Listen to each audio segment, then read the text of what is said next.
It was the ancient Romans who named this place the Dead Sea, a majestic body of deep blue water framed by remote desert cliffs, so salty that no fish or plants live in its mineral-rich waters. Some 1,300 feet below sea level, it is the lowest surface on Earth. Basically, you see the layers. You see literally the layers, Yeah. thousands of years. Yeah. Jackie Benzakin is with the Dead Sea Search and Rescue Team. He knows every inch of this place and showed us some of its many treasures. Another thing that you're going to see that is unique to the Dead Sea is salt diamonds. Right. Salt diamonds are basically diamonds from salt that are created in the deep mud. They need mud, they need a lot of soil pressure, just like diamonds. If you don't like diamonds, there are also salt pearls, rounded by the gentle waves of the sea. You can actually find like perfectly pearls Yeah. from salt. Even the mud is precious. It is said to provide relief from skin ailments and arthritis. Its rejuvenating qualities have spawned a wide range of beauty products. Slathering yourself in Dead Sea mud is considered by many to be the ultimate spa treatment. But the water itself is perhaps the biggest attraction. The Dead Sea is about 8 times saltier than the ocean, so the water is incredibly dense, and that makes it the easiest place in the world to stay afloat.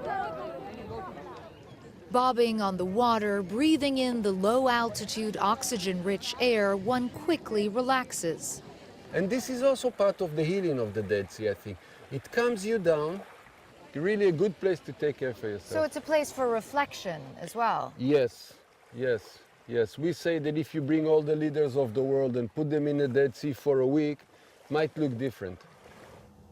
But the Dead Sea is dying, disappearing at a rate of 1 yard every year.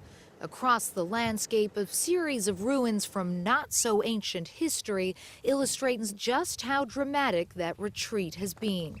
Gidon Bromberg is the director of Friends of the Earth Middle East. Well, this was the place to be on the shores of the Dead Sea, particularly in the mid-1950s, where people would be drinking coffee, literally facing the Dead Sea in front of them.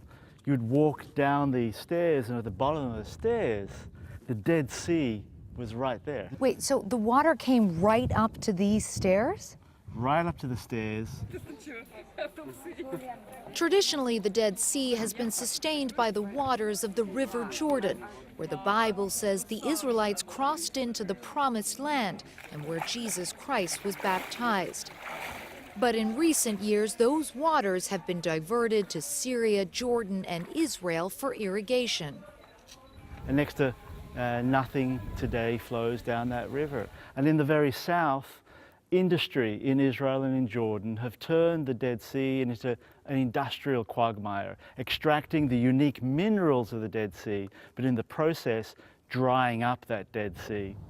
Massive sinkholes now pockmark the landscape, turning large parts of the coast into danger zones.